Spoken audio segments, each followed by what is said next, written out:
Well, the MEC for Community Safety Faith Mazibuko has recently been joining members of the police to ramp up Operation Okae Molao in areas as far-flung as Bronkhorstspruit and Enkangala in reaction to reports of robberies and housebreakings. Well, joining us now to detail what the operation has achieved so far to eliminate crime in communities in the province is the Gauteng MEC for Community Safety, Ms. Faith Mazibuko. A very good evening to you, MEC, and thank you so much for joining us.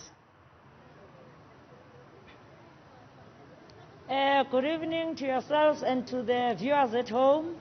Now, MEC, how would you gauge the level of crime busting that these operations are doing currently? How effective has Okae Molao been? Okae Molao is very effective because it not only starts with this operation that I'm attending currently. It started from last night where they've arrested quite a lot of those suspects that they've been looking for. Today we're here in West Rand, which is another area that has got a lot of your zamazamas, that has got a lot of crime, that continuously communities are always complaining about it. So today, this evening, as part of road safety also, we're including it as part of Okae Molao. So far, many people that have been arrested for drunken driving, and it is very disturbing because people still think that the curfew and the coronavirus is gone, when in actual fact, quite a lot of them, they are sitting in cabins, they then drive home, are not wearing masks, and which is a very disturbing fact. There's quite a lot of cars that also have been found here with no corresponding documents. The disc does not correspond with the engine, which is a big challenge because the stealing of cars is also in the increase here in the West Rand. And as cars get stolen, they are then sold a second hand to other people. It's a very disturbing phenomena, and which we believe our people, they must also be careful when they are driving. But we wish to urge them, please comply with all the laws of the country and avoid drinking and driving because it will land you in jail. And MEC, issues like gender-based violence also remain rampant in our communities. How are these kind of operations addressing this?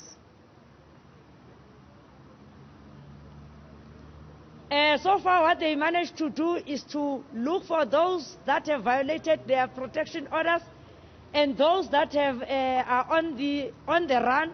And so far they've arrested quite a lot here in Western area and Bekkersdal of those suspects that others, they've been involved in gender-based violence and in domestic violence, and they have not been traced by police. But luckily during this operation they have managed to arrest almost 7 of those that were wanted here in Western area. And the challenges of Burwa also, where there's been 2 incidences of rape, and they were able to arrest those suspects that managed to run away from the police. And I must say, the work of the police is quite interesting, and we wish to applaud them for following up. Any suspect who thinks that they can commit crime and disappear, they must know that the law of the arm is very long. They'll be caught at any time, and they'll be brought to book. So we wish to urge our communities, they must continuously report any incidences of gender-based violence. They must never negotiate and say maskhulumisane as family if something wrong has happened, because there's also that tendency where people end up withdrawing a case. They say no, as family says khulumisane, that these things will never happen. But what it does, it creates the person who is a victim not to cope in life, even later in life.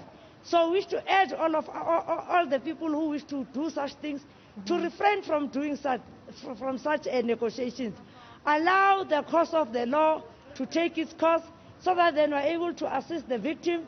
But over and above, all those that are perpetrators of gender-based violence, they must be put behind bars and be put in the register of rapists so that then everyone knows that these people have committed crime and they've raped.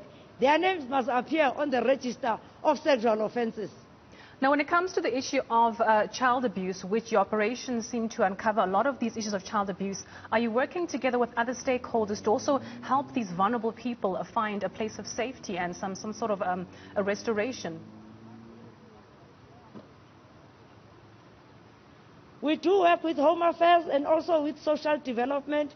because sometimes during these operations, we do come across minors in some of these cars, because they use road to transport after they've trafficked a person. So whenever a young person is found in a car, even a baby, you have to prove that that is your baby. And if there's a young person, in actual fact, you see them by being nervous that something is not right. And then when you start talking to them, that's when they start revealing who they are. Or sometimes they can't even tell who they are. They are afraid of this person that they are with. That's when social development actually comes in, and social workers are able to talk to them and be able to identify exactly who are these children or who are these minors who are in these cars, and over and above, if the parent is the real parent of that minor. So that's the relationship and the partnership that we have with them, so that then it's easy to detect human trafficking and kidnappings that are on the rise now here in Gauteng. Well, thank you very much, MEC Faith Mazibuko, the MEC for Community Safety, just leading a part of the Operation Okae Molao in the restaurant this evening.